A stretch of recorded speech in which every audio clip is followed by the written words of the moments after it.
ஒடிசா மாநிலத்தை சேர்ந்த சுராஜ் அப்படிங்கிற ஒரு இளைஞர், ஒரு 30 வயது மதிக்க தேர்ந்த ஒரு இளைஞர், டிசம்பர் 27ஆம் தேதி அவர் சென்னையிலேருந்து திருப்பதிக்கு செல்லக்கூடிய ஒரு ரயிலில் பயணம் செய்கிறாரு.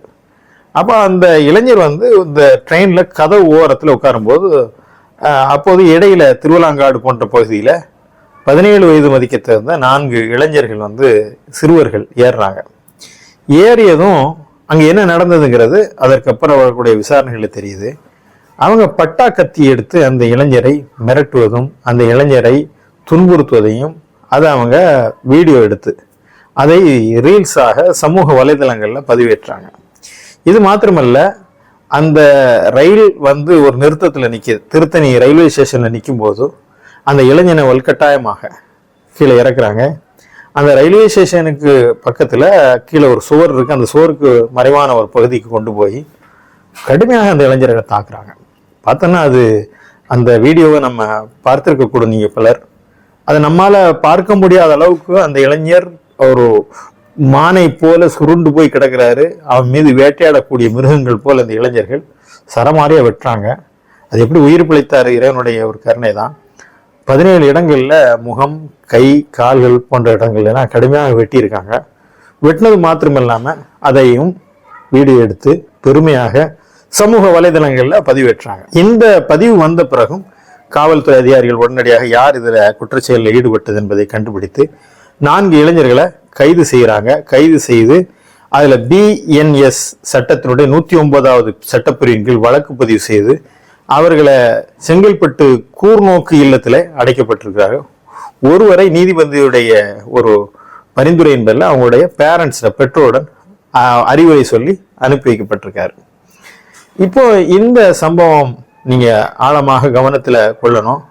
இதை ஒட்டி என்ன செய்தி வருதுன்னா, தமிழ்நாட்டில் வட மாநிலத்தவர்களுக்கு பாதுகாப்பு இல்லை, வட மாநிலத்தவர்கள் துன்புறுத்தப்பட்டு அடிக்கப்படுறாங்க அப்படிங்கிற இது வடமாநிலம் தமிழகம் என்ற பிரச்சனையை நோக்கி நகருது.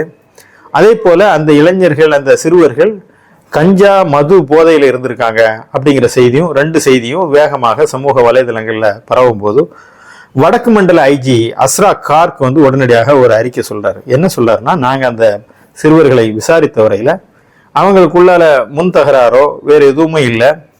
அந்த வடமாநில இளைஞன் அவன் முறைச்சு பார்த்துருக்கான், அல்லது சாதாரணமாக பார்த்துருக்கலாம். அது இந்த இளைஞர்கள், இந்த சிறுவர்கள் அதனால அவரை என்ன எப்படி நான் முறைக்கலாம் அப்படின்னு சொல்லி தான் அடிச்சிருக்காங்க. இது வடமாநிலத்தவர் என்ற அடிப்படையில் அடிக்கல அப்படிங்கிறத அவர் தெளிவுபடுத்துறார். இங்க மாநில பேதங்களுக்காக அடிக்கல. 2வது அந்த சிறார்கள் போதையில இல்லை அப்படிங்கிறதையும் அவர் தெளிவுபடுத்துறாரு. ஆனால் இங்கே கவனிக்க வேண்டிய மிக முக்கியமான விஷயம், அவங்க போதையில் இல்லாமல் அவ்வளோ தெளிவுடன் இருந்து அவர் வடமாநிலத்தவரோ எந்த மாநிலத்தை சேர்ந்தவரோ ஒரு மனிதனை இந்த அளவு அவர்கள் தாக்க துணிந்தது மாத்திரமல்லாமல் அதை பெருமையாக அதை தங்களுடைய அடையாளமாக கருதி மகிழ்ச்சியோடு அதை வலைதளங்களில் ஏற்றி இது உலகம் முழுவதும் பார்ப்பாங்களே, அல்லது அந்த தாக்கப்படுகிற அந்த இளைஞனுடைய பெற்றோர்களோ அவர் சார்ந்தவர்களோ அது பார்க்கும்போது அவர்களுடைய மனநிலை என்ன இருக்கும்? இது எல்லாமே சிந்திக்காமல் இவர்கள் இவ்வளவு கொடூரமாக தாக்கக்கூடிய ஒரு சூழ்நிலையை நீங்கள் கற்பனை செய்து பார்க்க வேண்டும். இதற்கு பின்னால பல காரணங்களை நாம சொல்லலாம். இது ஒரு நிகழ்வு தான், இது அடையாள நிகழ்வு ஒன்று தான். ஆனால் இன்றைக்கு இளைஞர்களுடைய நிலை என்னன்னு சொல்லியாச்சா, பட்டாக்கத்தி ரயிலில் எடுத்து போவதை சாதாரணமாக கொண்டு வர நீங்க பார்க்கலாம். ரயில்ல மின்சார புறநகர் ரயில் எல்லாம் பாத்தீங்கன்னா அருவாலை எடுத்து அந்த அருவாலை பிளாட்பாரத்துல அப்படியே கீச்சிட்டு போய் அதுல இருந்து வரக்கூடிய தீப்பொறியை ரசிக்கக்கூடியவர்களை நாம் அதிகமா பார்க்கிறோம். நீங்க 2 பெரிய கல்லூரிகள், அந்த கல்லூரிகளுக்கு இடையில மாணவர்களிடமிருந்து இது ரூட்டு தலை என்ற பிரச்சனையில எப்படி அவங்க மோதிக்கிறாங்க ஆயுதங்களோட, அதை அவங்க எப்படி பெருமையாக கருதுறாங்க. இந்த வன்முறை கலாச்சாரமும் இளைஞர்கள் மற்றவர்களை தாக்குவது பெருகி கொண்டே வருது. எந்த அளவு என்று சொன்னால், இந்த சம்பவம் எந்த ரயில்வே ஸ்டேஷன்ல திருத்தணியில் நடந்ததோ அதே திருத்தணியில ஒரு சில நாட்கள்ல 2 நாள்ல இன்னொரு பட்டுப்புடவை வியாபாரியாக இருக்கக்கூடிய ஜமால் அப்படிங்கிறவர் ஒரு 2-3 பேர் தாக்குறாங்க. தாக்கிட்டு அதை அவங்க அடிச்சு போட்டுட்டு போறாங்க. அந்த காட்சியும் வலைதளங்கள்ல பதிவேற்றப்படுது. அப்ப தொடர்ந்து இளைஞர்கள் என்று அறியக்கூடியவர்கள், இந்த சிறார்கள், இவங்க சொல்றாங்களே சிறார்கள்னு, இவங்க இதை பெருமையாக கருதக்கூடிய, அதாவது தவறு செய்வதை நியாயப்படுத்துவது மட்டுமல்ல, அந்த தவறு செய்வதை பெருமையாக கருதக்கூடிய ஒரு இடம் இருக்கிறது இல்லையா? இதுல பலரும் என்ன செய்யறாங்க, பல காரணங்களை சொல்றாங்க. இதுக்கெல்லாம் காரணம் கஞ்சா மது போதை தான் காரணம் அல்லது பெற்றோர்கள் சரியா வளர்க்காததான் காரணம், அல்லது அவங்களுக்கு கல்வி நிலையம் சரியான கல்வி கொடுக்காததான் காரணம், அல்லது அவங்க சினிமா பார்த்து இந்த வன்முறை காட்சிகள்லாம் அவங்களுக்குள்ள போயிடுச்சு. சினிமா என்பது ஹீரோயிசம், அப்படி இந்த வன்முறை கலாச்சாரம் என்பது ஹீரோயிசம் என்ற நிலைக்கு போயிடுது என்ற பல காரணங்கள் சொல்றாங்க. எல்லா காரணமும் தான் இதுல இருந்து நாம் கவனத்தில் கொள்ள வேண்டி இருக்கிறது. இந்த இளைஞர்களை சரியான முறையில நாம் அடையாளம் கண்டு அவர்களை பயிற்றுவிக்கவில்லை என்று சொன்னால், அவர்களை முறைப்படுத்தவில்லை என்று சொன்னால் எதிர்கால தலைமுறை என்னவாகுங்கிற கேள்விதான் நமக்கு மிக ஆழமாக இருக்கிறது. முதல்ல இதில் எல்லாருக்கும் கூட்டு பொறுப்பு இருக்கு அப்படிங்கிறதையும் தாண்டி குறிப்பாக பார்த்தோம் என்று சொன்னால் பெற்றோர்களுக்கு இதுல எங்கிருந்து இந்த இளைஞர்கள் வர்றாங்க, இந்த வானத்துல இருந்து திடீர்னு குதிச்சிடுறாங்களான்னா இல்லை, ஒவ்வொரு இல்லங்களிலும் இருந்த பிள்ளைகள் வெளியே வர்றாங்க. அப்போ பெற்றோர்கள் சிறு வயதிலேயே தன்னுடைய குழந்தைகளுக்கு சரியான ஒரு பயிற்றுவிப்பு, ஒழுக்க மாண்புகள், வாழ்வியல் நெறிகள், இது எல்லாவற்றையும் அவர்கள் கற்றுக் கொடுப்பதை விட மிக முக்கியமானது சக மனிதன் மீதான கண்ணியம், ஒரு மனித உயிரின் மீதான பெருமதி, இதை அவங்க கற்றுக் கொடுத்து குறிப்பாக பெண்கள், நலிவுற்றவர்கள், இவர்களுக்கு நாம் செய்ய வேண்டிய கண்ணியமும் பாதுகாப்பும் இதெல்லாம் ஒரு இல்லத்திலிருந்து அவர்கள் சரியான முறையில அந்த பெற்றோர்கள் பயிற்றுவித்து அனுப்பியிருந்தாங்கன்னா ஒவ்வொரு இல்லத்திலிருந்தும் நல்லவர்கள் வருவார்கள். அடுத்து இந்த இளைஞர்கள், இந்த மாணவர்கள், இந்த குழந்தைகள் எங்க வர்றாங்கன்னா வீட்டிலிருந்து கல்வி நிலையத்துக்கு வர்றாங்க. கல்வி நிலையத்துல ஒழுக்க மாண்புகள் தொடர்ந்து போதிக்கப்பட வேண்டும். முன்பு நீதி போதனை வகுப்பு என்று இருந்தது, அத அறம் சார்ந்த கல்வி இருந்தது. ஆனா இன்றைக்கு நீ எப்படி வேணா நிறுந்துக, நீ படிக்கணும், மார்க் ஃபேக்டரி, நீ மதிப்பெண் பெறுகிற இயந்திரம், நீ என்னவும் செய், அவங்கள பயங்கர ஸ்ட்ரெஸ், படி படி படி படி, படிப்பு தாண்டி இங்க எதுவுமே இல்லை. அப்ப அந்த இளைஞர்களை, மாணவர்களை, மாணவிகளை படிப்பு என்ற அந்த ஒரு சூழ்நிலையில எக்ஸாம் அப்படிங்கிற அந்த நிர்பந்தத்துக்குள்ள அது மட்டுமே கவனம் செலுத்தும் போதும் அவருடைய எதிர்காலம் குறித்தோ அறபோதனைகளை குறித்தோ இந்த கல்வி உங்களை எப்படிப்பட்டவர்களாக உருவாக்க வேண்டும், கல்வி கற்றவர்கள் லஞ்சம் வாங்கக்கூடாது, கல்வி கற்றவர்கள் ஊழலில் ஈடுபடக்கூடாது, கல்வி கற்றவர்கள் இந்த சமுதாயத்துக்கு எப்படி பயன் தரணும், அந்த கல்வியினுடைய நோக்கத்தை பற்றி சொல்லி தரவே இல்லை. என்ன கல்வி, இந்த கால்குலேஷனை மட்டுமே சொல்லி தருகிறோம். எனவே கல்வி நிலையத்திலிருந்து எத்தகையவர்கள் உருவாகிறார் என்றால் அறிவுள்ள பிசாசுகளை உருவாக்குகிறோம், அவ்வளவுதான். இந்த அவர்கள் ரொம்பவும் இன்டலெக்சுவலா இருக்கிறாங்க. ஆனால் மனித அறம் இல்லாதவர்களை கல்வி நிலையங்கள் வெளியே தள்ளுகிறது. இல்லத்திலிருந்து வரக்கூடியவர்களும் அறம் இல்லாதவர்களாக, கல்வி நிலையங்களில் பயிற்றுவிக்கப்படாதவர்களாக, சமுதாயத்தில் பார்த்தீங்கன்னா சமுதாய தலைவர்களுக்கும் சமுதாயத்தில் இருக்கக்கூடியவர்களுக்கும் இதில் கூடுதல் பொறுப்பு இருக்கிறது. ஒரு இளைஞர்கள் என்பவர் நாட்டினுடைய அசட், சொத்து.